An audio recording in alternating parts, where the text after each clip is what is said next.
Welcome back to Real Lounge Entertainment. As always, I'm Mike, and here we are continuing spooky season. I got my Michael Myers shirt on, I got my Friday 13th cup filled with water, and I'm ready to make a longer video for you today because I am talking about not one, not two, not three, but 15 movies.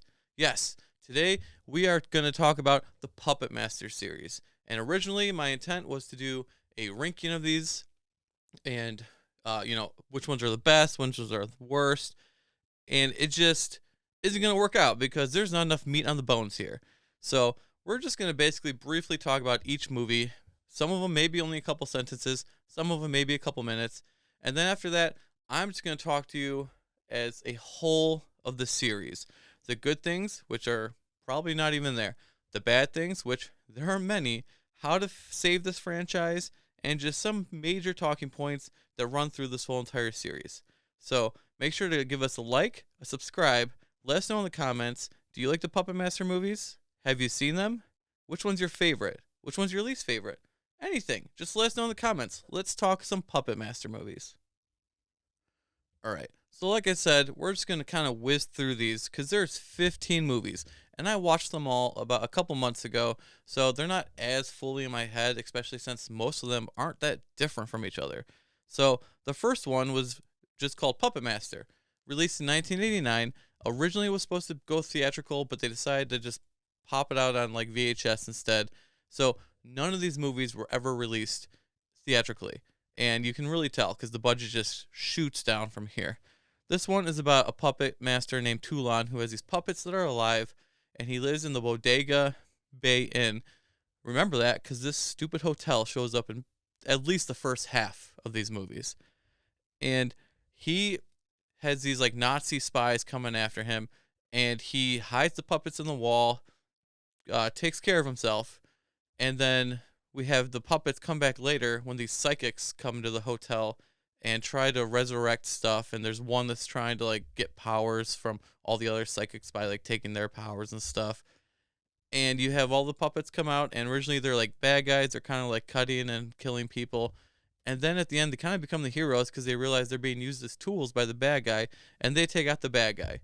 So the first one out of the whole series, probably the best one. It probably has the best quality, I would say, because it was originally supposed to go in theaters, like I said. The budget here, pretty dang small. I didn't look it up, but there's no way this movie costs that much money whatsoever. And the puppets were done stop motion for a good section of it, and this to me was the right choice back then because later on in the film, you kind of just get them behind counters, like someone's moving them. So it kind of goes downhill from here, actually. You get some CGI ones in like the last couple, but I like the stop motion compared to what we got in the later films, so they should have kept up with that one. So overall, the first one is watchable and probably honestly the best in the series, but still, it's like mid-tier. I would give this maybe a 2 out of 5 if I had to, but that's about as high as I can go for this. The next movie was Puppet Master 2, 1990, so they cranked another one out in less than a year, and this is probably the second best movie. The only issue is it's basically just a retelling of the first movie. It's Bodega Bay Inn again. Toulon, or the Toulon character comes back and he's after his puppets. And now he does look cool, kind of like Invisible Man style. He's got his face wrapped up. He's speaking with like a German accent, which makes no sense because later on Toulon doesn't talk like that at all. So a little confusing. And he's trying to get his wife to come back from the dead. So he's using the puppets and the serum and taking out, he needs victims to keep the puppets going to make the serum. It's not really fully explained, but so his visuals are cool. It's probably as good as the first one. It's a good continuation. We get these crazy scenes where he's like turns into a puppet with him and then later his wife character or whatever. So they got these like beady eyes and they're a little creepy. But once again, the puppets realize they're being used as tools and basically turn on the person in charge of them. And that's how this movie ends. Again, except for the wife character with her creepy eyes is like driving a van or something out, and that's how this movie really ends. So the first two are definitely watchable. I'd probably give this one a 2 out of 5 as well, maybe a 1.5, just depends on these ratings aren't serious because let's face it, none of these movies are actually great, but let's just keep going. Next one is Puppet Master 3 Toulon's Revenge from 1991. This one is a period piece and takes place in 1941, and it gives us Toulon's backstory of how he learned about the puppets, and that's really not much else to say. It's, during World War II, obviously, it's taking place in Germany, and he's just trying to survive, and there's not much there to talk about. So let's just skip to the next one. The next one is Puppet Master 4. This one's from 1993, and this is, let's see. And this one takes a big change from the third one. I mean, the third one's a period piece, so that's way different from the first two. So, and they did not have the budget for that one at all because it's World War II, and you're trying to do it for like, I don't know, let's just say less than $1 million. It had to be less than $1 million. But number 4 takes it back to the current time, the 90s, 1993. And this one is way cheesier than the rest. And this one was shot at the same time as number 5, probably to keep the budget down. And we have this like smart guy. What's his name? Cameron? No, Cameron's bad. Rick. He's like the smart guy, and he's at the Bodega Bay Inn doing experiments for like the government or something. And he has some friends come over to the hotel because he runs the whole entire hotel, just for his experiments and stuff. And it's very cheesy, 90s, colorful. It looks way different than the previous 3 movies, and it feels more like a 1990s horror TV show or something. So the vibe went totally different. And here, like the horror is way down on this one, and it's more like the puppets are like the heroes now. They're no longer the bad guys. They weren't the bad guys. They're the bad guys like the first half of the first one and the second one. And now they've since started becoming the heroes of the movie, which is okay to do, but you still need to put a little bit more horror in there.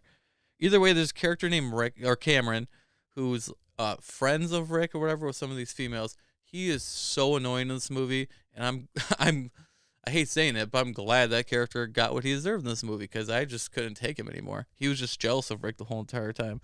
And we also have these demons that live, hell or underground or something. I don't know. And they're all puppets. So this scene probably looks the most expensive that I've seen so far in the series, but still very cheesy and very low budget. But the main puppet looks sort of cool, but his mouth also wouldn't open, so I don't know how he's talking.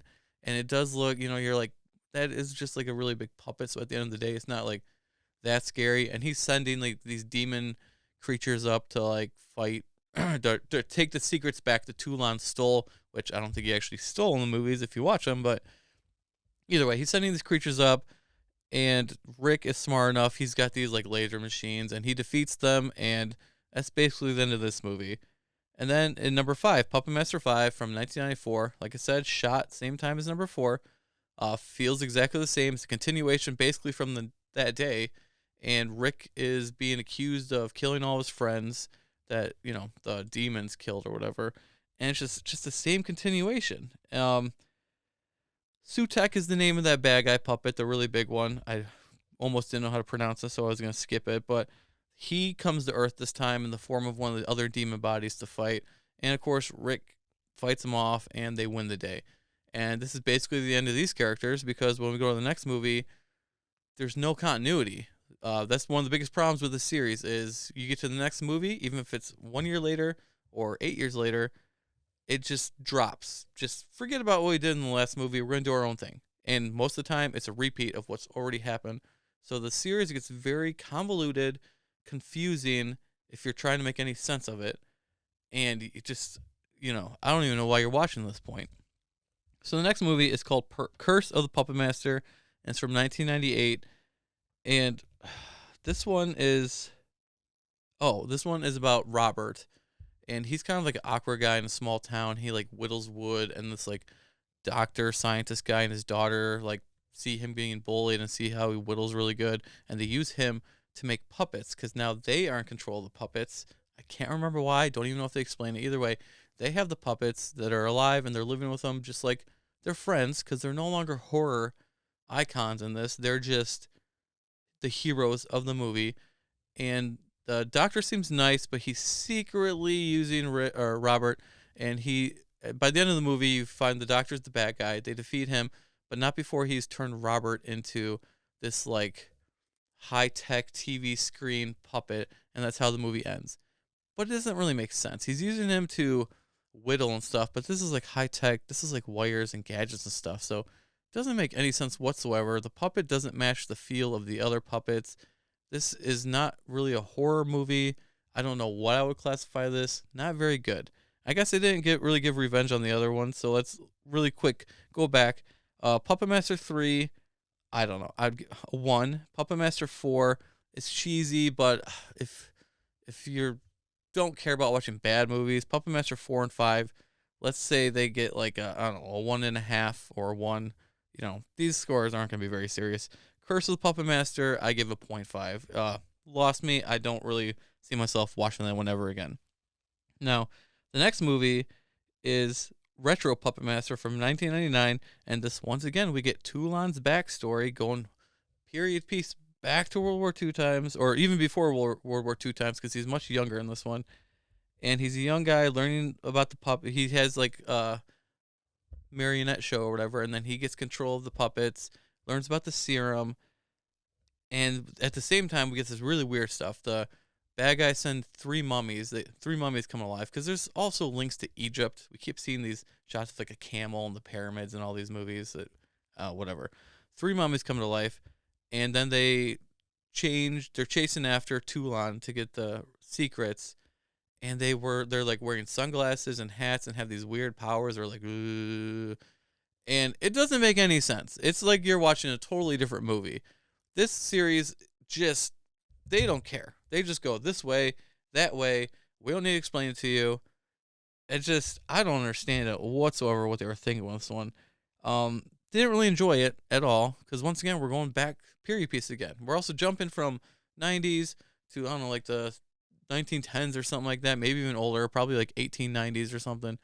Then to World War II, and this one lost me, but let's say a 1 out of 5. Sure, let's go with that one. And now we get to the most pointless movie in the series, and that's Puppet Master: The Legacy from 2003. And this is about a lady trying to figure out Toulon's secrets once again. And we have the kid who is in Puppet Master 3. He was a young boy in that one, and he befriends Toulon, and he's the older one, and he's now in control of the puppets, I guess. And she's trying to get the secrets from him. But this movie overall has like maybe 8 minutes of new footage for this movie. The rest is all scenes from the last, the previous 6-7 movies. We got the Bodega Inn shots. We have the Egyptian shots. We have Toulon from multiple movies giving us his backstory. It is the most pointless movie ever. Like I've at this point I've seen them all. This is a cash grab movie. Should never exist. This is an embarrassment. And Full Moon Features, which is the company that makes all these movies, should really be ashamed of this one because shame on you. You have Puppet Masters. These are low budget movies. Just make a new one because pointless to watch. If you're going to watch through this, you can skip this one. It doesn't add anything to the series. The next movie we're going to talk about is another one that I really hated, and that's Puppet Master vs. Demonic Toys from 2004. Now, this one, for some reason, isn't included in, like, the run-through, like, the series, if you want to say that. And the story, the continuity, that's it. It doesn't really follow continuity, which there really is no continuity in the series. But this one's always separated. And Demonic Toys, I've never seen, but after watching this, I probably never will waste my time with it. Because there's like a baby one in there, and it's just stupid. Corey Feldman's in this, and he's the biggest name actor that appears in this whole series. But his acting is, sad to say, some of the worst in the series, actually. And probably being judgmental because he is like a higher profile actor, but being that, you expect him to be a little bit better. And I loved Corey Feldman as a kid, but as he's grown up as an adult, is like his acting skills have slowly gone down.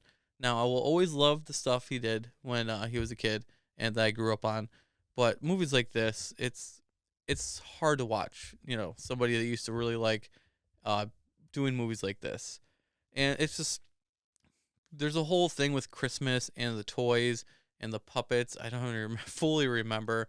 Either way, you have the Demonic Toys versus puppets, and it never really does anything for me whatsoever. The horror, once again, is down.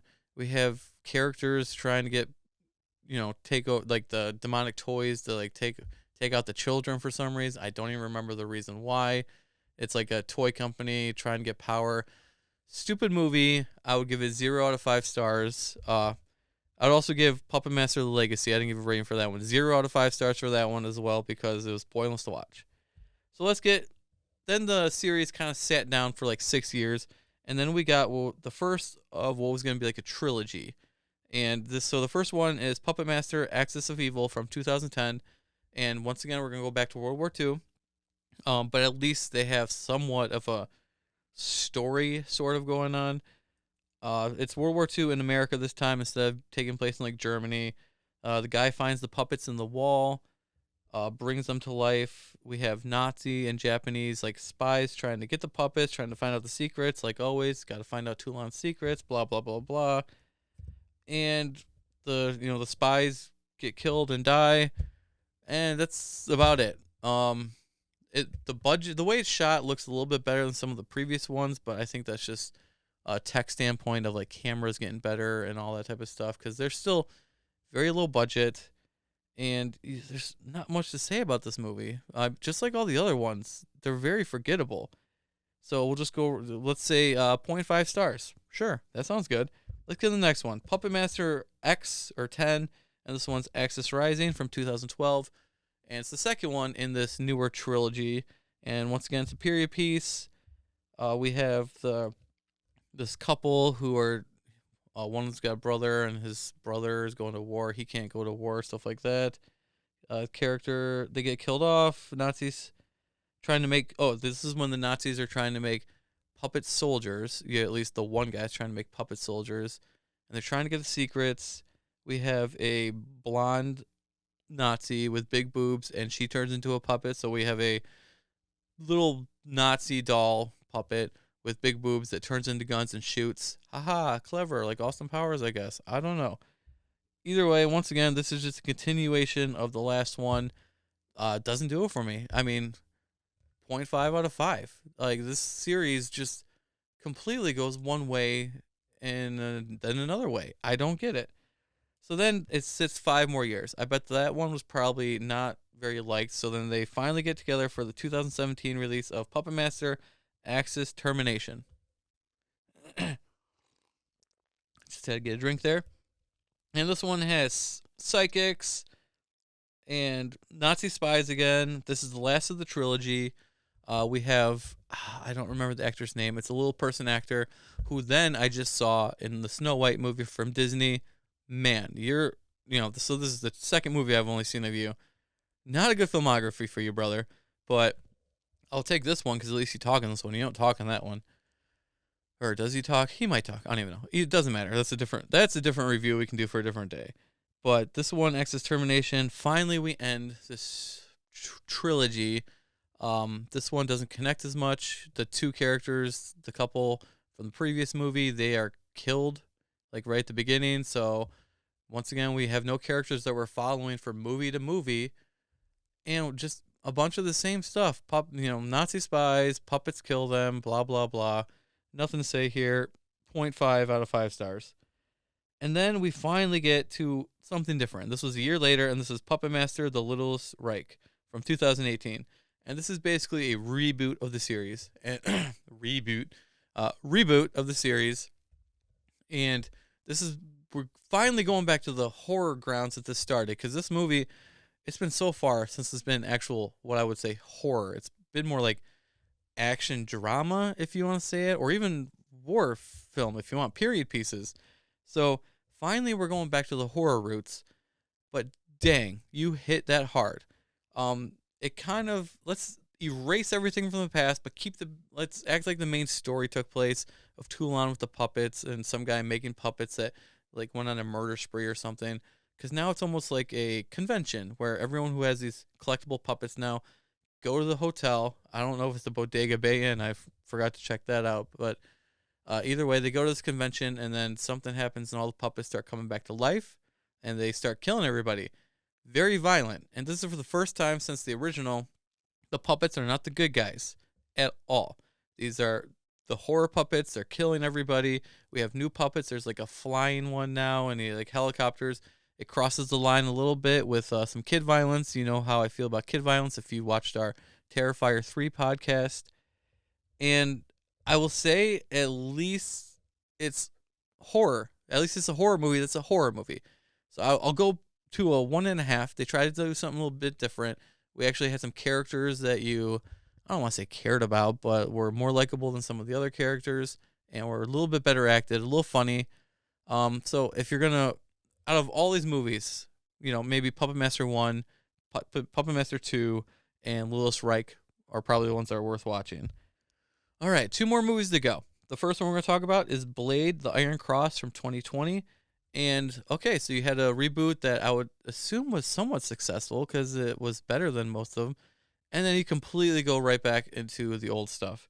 And this is film noir style. Once again, it's like World War II, detective and girls, and the girl sees the future in her dreams. Um, Not much here. It's same old, same old. Nazis, Toulon secrets. Got to keep the secret. Got to figure out the secret. Not much to say here. Zero point 0.5 out of 5. I feel like the quality went down from the last one, and just yeah, it's pointless to watch this one. And the last one we're up to is Puppet Master Doctor Death from 2022. This one takes place in like a nursing home or just like a old folks home where maybe rich people live and they get taken over by nurses. You have the people there. Somebody died and they're going through their stuff, and there's a puppet in there, and it's the Doctor Death puppet. And this one was very short, so you get a lot of story. And the puppet keeps reappearing in people's rooms and then starts killing everybody off, the workers, the old people that live there. A little bit of a twist ending is that like the girl who started that day when everyone's getting killed is the daughter of the, I don't know, Toulon or something. I don't even remember. It's a twist, like it's her puppet, and so she's the reason. She's the character that you've been rooting for and trying to let survive, but she's actually the bad person, I guess. This one's way too short. It's only like an hour 5 minutes. This one was more horror filled. You had a cool little twist where the puppet actually goes into the person, it's controlling the person. So it's a little bit of a switch. So some good ideas here, especially for a low budget film, because it is. But it almost would have been watchable. It just needs to be longer with the story drawn out more. It takes place in too short of a period of time, and just it's way too short. But you could see where the series could somewhat go. So let's say 1.5, because I could go back and watch this one. Maybe I'll watch this one again, but as of right now, it's still not that great. Not 1.5. Let's just say 1. But once again, this scoring system, I don't even know. It's not like I have it even written down. All right, so that does it. That's all 15 movies. Now we're going to talk some talking points about the series, some of the issues I had, some of the good stuff, which I don't even know if I have any good stuff. But let's just talk about the series, okay? Now, if you're a fan of the series, let's have a talk in the conversation or the comments. Why do you like the series? And I'm not saying this in a mean way. I did not like the series, but if you do, tell me what you liked about it. I didn't grow up on it. I didn't see any of these movies until this past summer, basically. I think I watched the first one, the original one. But so I had no real connection. So I'm watching this as an older person, and it just did not connect with me. There's so much potential in there, but 15 movies in, and none of them are even like mid, which is kind of crazy to me. So if you like these movies, just let me know in the comments. What did you like about these movies? I want to know what the thought process is of someone who likes these movies. So just let me know in the comments, please. Try to turn my mind on the series. Why? Right? So one of the first things I want to say, I just mentioned it. These movies are way too short. I think the longest one is an hour and a half. Quite a bit of them are like an hour 10, hour 15 minutes. And it feels like in almost every single movie, at least after the first couple, there's like a scene that's like 20 minutes long of talking that doesn't really move the story forward. It just bites like 1/4 of the movie's runtime out of the movie where nothing happens. We don't get anything cool with the puppets. And it happens in like every single movie. So I want to say the writing across the board on this series is not very good. Um Now I didn't write down if it's like one person is like directing all these or writing them all these. I assume there's somebody there who's kind of been moving the series along, but I didn't really look that up before I made this. So if there is, just let me know. The second one is starts as like a horror, and then the movies turn into period pieces and war movies and almost like dramas. So there's no consistency on what this series is. I feel like they really should have stayed with the horror and pushed the envelope on that. and these puppets would have been more iconic than they are now. I almost never see anyone talking about Puppet Master when it comes to anything. If you go to a horror convention or something, yeah, you see like little puppets here, there, maybe a shirt. But these characters deserve much better than what they've been given, and that's just I just feel like there's a lot more potential for the series. Now, another thing I already mentioned is the acting across the board is pretty darn bad with this. The actor who played Toulon in a couple of the movies, I'm sorry, I didn't look up his name. He was probably the best actor in all of them, but he's just an old guy being an old guy, so he's probably the most solid across the board. Corey Feldman's pretty bad. There's one scene in one of those movies, I think it's like the fifth one. Nope, it's the sixth one, Curse of the Puppet Master, where they go back, and there's a character that passes away, and he's like laying there on the stairs, and he like blinks, and it's like, wow, that one was obvious. You guys needed to cut that and just reshoot it, but that one just like I'm watching, I'm like, ouch, that's hard to do. Uh, yeah, that one hurt. So, too many shots being used in every movie. There's only so much I can take of the Bodega Bay Inn and the shot of the camel in Egypt. It's used in like 6, 7, 8 of these movies. Toulon talking, they use it. They have like a audio recording of it, even though it's like 1940s and he wasn't recording anything when he was talking it. But it's just too much stuff being used. I know you're low budget, you're trying to save money, but you can do it in different ways. You really didn't need to do this. The puppets themselves are pretty cool. The first couple movies they use stop motion and they look decent. So the puppets are obviously the most important part of this movie, the coolest part of this movie. Some of them better than others. They're done pretty decently, but could have been done a little bit better, especially once you got later on. The puppets don't move as smoothly as they should, especially since, we're getting higher tech stuff.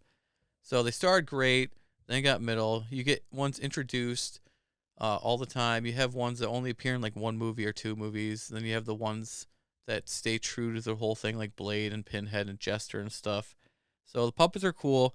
And stay tuned for maybe tomorrow or the day after this video gets released. I want to do a ranking of probably the top 8 puppets and which ones I thought were the coolest and for what reasons. So if you watch this and like the Puppet Master stuff, stay tuned because I want to do a ranking on the puppets. As far as the future of this franchise goes, the reboot had the right idea, going horror filled. I wish they would have kept a little bit more fun stuff in there. I mean, still go horror, just a little bit more fun. Just keep that aspect in there a little bit. But then they just abandoned it and did 2 other really low budget, bad Puppet Master movies. So to me, like, is this franchise savable? Or is 15 movies in, is it too late? I think you would have to have a theatrical film to save it. Don't go too high budget. Get somebody with the right mindset who can carry this on. Make it horror with some comedy elements, not full-fledged comedy, not like Chucky style, not like Freddy style, but some fun aspects in there. Make the puppets, front and center of this, and get a character that we like that's going to appear in the next movie. Because continuity is a big failure of this. Because if you're not following characters from one movie to the next, who cares? So have like 3-story character arc at least for one character, and go ahead and do it. Not too big of a budget, has to be theatrical, and actually put some thought into it. The other thing, this is something that bugged me in this series, and that is there's a puppet named Leech Woman, and she like crawls on you slowly and like opens her mouth and goes and leeches come out and down your mouth. And there's also Tunneler, who's got like the tunnel thing on his head, and he'll like run at you and do that and drill into your body. There's so many moments in almost every single movie where a character gets knocked down, whether he gets cut in the leg or tripped or whatever, and then these puppets slowly come over there and tunnel in, or Leech Woman gets on you. Guess what? You can either stand, you can flip your body around, you have hands, swat them around. These are little puppets. You can do something. Or if Leech Woman's on you, don't open your mouth. But every single movie, almost every single movie, there's characters just laying there for like 3 minutes while they let this stuff happen. Tunneler at least runs at you, but still, do this. You sit up. That's all you have to do. So just something that really irritated me that makes no sense whatsoever is that these humans just forget like basic instincts. So it doesn't make any sense. Now, like I said, none of these movies were released theatrical. The first one was supposed to be. So I wonder in another time if that first one was released in the theaters. I think it would have been like a little bit successful, maybe not like too much, but enough to get a sequel. And let's say the sequel went to theaters. I think the series probably would have been much better. We wouldn't be 15 movies in, but that's okay by me because this is 15 movies of crap almost. Sorry to say it if you're a fan. I don't mean to be rude. It's just there's so much better out there to watch than these. But in another world, there's 7, 8 of these movies, and half of them went to the theaters, and I think we would have had a more successful series overall, a lot more fans, I think. So I'm just curious what would have happened.